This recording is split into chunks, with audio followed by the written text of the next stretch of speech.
Alright,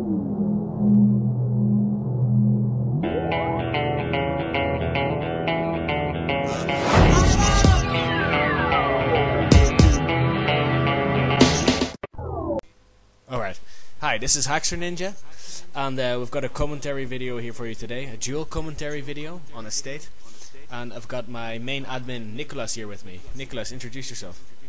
Hey, this is Nicholas. I'm obviously the main admin of mw2tips.com. We just redid the entire website. It looks great. Added a forum. Go ahead and check it out.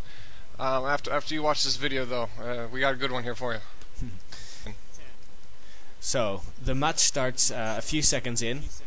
It's already 11-7, and I decide to work my way around and to try and keep them camped, or to try and keep them trapped at their last flag. And I love this little spot up here, the boathouse especially. Yeah, it's definitely a good spot. I use it quite a bit for when I'm camping a bit or defensive playing. Nobody likes campers. You should watch out here for the window. There's usually snipers up there, but I like to use this little sort of hilly bit, and then when I shoot somebody, I prone behind the trees because bullets can hardly penetrate trees. Now watch it when up and over here, right where he's pointing right now. There's up and to the left, that driveway there. There's usually a lot of people try and sneak around and get you when see like that guy right there. They'll hop over and try and get you, so always check up and around that corner before you go ahead and do anything. I usually toss a stunner too, and you'll hear that little tick sound. Yeah, that'll let you know somebody's there. The hit marker sound. It's it's a perfect way of seeing if there's enemies in an area. Just throw a flash or a stun grenade. And I have my headset, of course, so I have the sound advantage. I can just hear where everybody is. Yeah, and you guys might also know h4x0rninja is going to sound a little bit better in this match. He just went and bought a new mic. It took me a little bit of begging, but he finally got one. You're actually not the first one to complain about my sound quality. It looks like he just got his Harrier, and he's going to drop it and hopefully get a next. Yeah. What are you running for kill streaks here? I'm running a 5, 7, and a 9, as you will see in a second, because the Harrier and the 9 and the Pavlo are very close together. You nearly always get them at the same time, and as you'll see, they just rip through the other team. Now let me talk a little bit about that. There's a lot of controversy in the gaming world about if you should go chopper gun or Pavlo. I definitely have my own thoughts about this, and I'd like to tell you a little bit about that. Pavlo and the chopper is actually a really good combination. Especially if the can you have a Pavlo and a chopper gunner up at the same time? No, you can't. That's a shame. Too crowded airspace.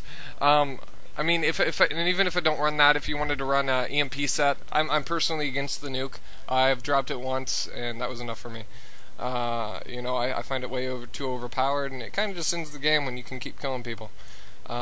Anyways, I definitely there's a lot of controversy on if you should use Pavlo chopper gunner or how you want to go with that. And I'll use a Pavlo instead. And the reason behind this is you're on average just going to get about 10 kills with the Pavlo. And if you keep running around, the Pavlo is a beast and killing people. It is a beast, and it's got 2 sets of flares, so it's going to at least take 2 javelins to take that beast down. And while that's going, you can run around and kill people. Yeah. Chopper gunner, you're up there. You have to man that person by yourself. There's nothing more satisfying than walking up to somebody with a stinger, looking into the sky, and then knifing them. Yeah, exactly. It's so satisfying. I get my Harrier here again. Yeah, and you just rack them up too. And instead of like doing the correct thing and just like hiding, I think I get myself killed here. Well, as you notice, we've still got 2 flags, and I think I was using my headset and I was communicating to my team not to take the last flag, because in a domination match, especially on maps like this, I really don't see the point in holding down all 3 flags. Well, for a start, it's very, very, very, very, very hard, and it also completely changes the spawning rules of the game. When you have 2 flags and they have 1 left, they will always spawn near that flag. And as soon as you have all the flags, that means I think the game just lets people spawn everywhere, or they start spawning around your teammates. Yeah, it's a random spawn ratio once you have all three. It'll spawn them at your flags even. If you think about it, it's more like the free-for-all spawn once you get all three of the sets of flags. So really, you can sit there and trap some people. In fact, there's some good places. A is not the best to try and grab. In fact, I like B almost quite a bit for spawn camping on this. Yeah, B is also, if you get them in the middle and you have snipers on both sides, you can really pin a team down on B and make life very hard for them. Here you can see I've actually moved into the hornet's nest, and I've placed claymores around, and I figure out I'm just going to try and drive them crazy. And it's I find it very beneficial planting claymores, that you move around, get 1 or 2 kills, and when you run back, you know, their kill cam's going to show them right almost where you run to afterwards. So if you're always running to that bathroom or running out to the porch at the same, they're eventually going to catch on to knowing where you're running to, and they're going to pick you off from the outside. So you know, you're going to want to run and you know, plan accordingly for that. It's a very good point. You should always limit yourself to like a maximum of a minute or a few kills per position, because people are going to catch on. It also helps to take note of the names of the people you kill. If you're in a position and you kill 3 different people, then you know that there's 3 people looking for you, or 3 people know where you are. But if it's the same guy 3 times in a row, you know, like, he's a noob, and I can just sit here and keep on killing him. A little while ago, I read a comment on h4x0rninja's one of his videos, and it told him, you know, we're glad to finally have somebody that's not afraid to die a few times. And to be honest, you know, it's not that he dies a few times; he dies a few times. But he plays a great game. He plays competitively, and that's all that matters, really. I mean, anybody can go get a chopper gunner and win the game by, you know, dropping a nuke on somebody's head. I have nothing against chopper gunner players. I really love the chopper gunner. Yeah, and I have nothing against it either. But I mean, I know what you mean. But I would rather post games like this with a bit more action than flawless games where, you know, I sneak around the whole time with a silence gun and don't do much per se. At the end, actually, they try and take back B, but I think they start gaining back a little bit of grind at the end. But I don't know why I don't capture A actually.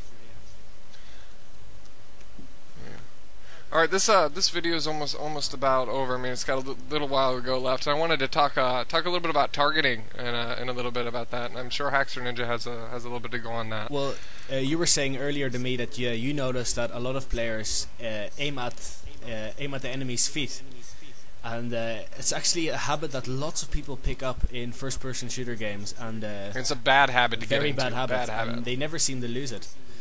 I usually try and aim. I must admit, I have the same habit. I do it occasionally. I'll aim at people's feet. You'll catch yourself. But I actually try and aim at people's torso, and then as soon as I drop, as you know, I'm a drop shotter. As soon as I drop, I'll start aiming upwards. But other people do it differently. And if you're not a drop shotter, you know, there's nothing against aiming at the feet. And aiming at the feet is great for the M16. You know, a 3-round burst with a lot of recoil heading upwards. But I mean, if you're running around with ACR Bushmaster, there's no reason to be aiming at their feet. That's actually one of the low damage threshold points. You're better off aiming for the lower torso and going upwards. In fact, a lot of gamers, professional gamers, will start by aiming at the head and start working their way down. Yeah.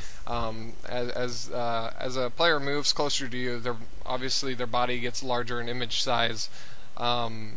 And it makes them easier to hit in those vital locations. All right, now the match is done, but I want to continue talking a little bit. I do want to let you all know Modern Warfare Tips or MW2tips.com. We, like I just said, we just did a complete overhaul of the website, and there's a lot of good tips on there. We just recently posted a favela maps walkthrough by Next Gen Tactics. We're trying to get some more commentators on there. So if you know some person that does make YouTube videos and doesn't get a lot of credit, a lot of views, you know, tell them to go ahead and drop it in our Dropbox. We got a lot of people coming to us, and we'll definitely take a look and and post it. We're always looking for new talent and new people to put up. The same goes if you're not a commentator. We're always looking for new videos, and we nearly always post the videos that people pass on to us. Usually they're very good choices. We've actually you implemented a forum today, or it was yesterday actually. Oh yeah, yes I did. We've already got a few users on there, and check out the site mw2tips.com and commentate. Yeah, thanks for joining us, guys. Right. Have a nice night. Thank you, Nicholas. Yep, you're welcome.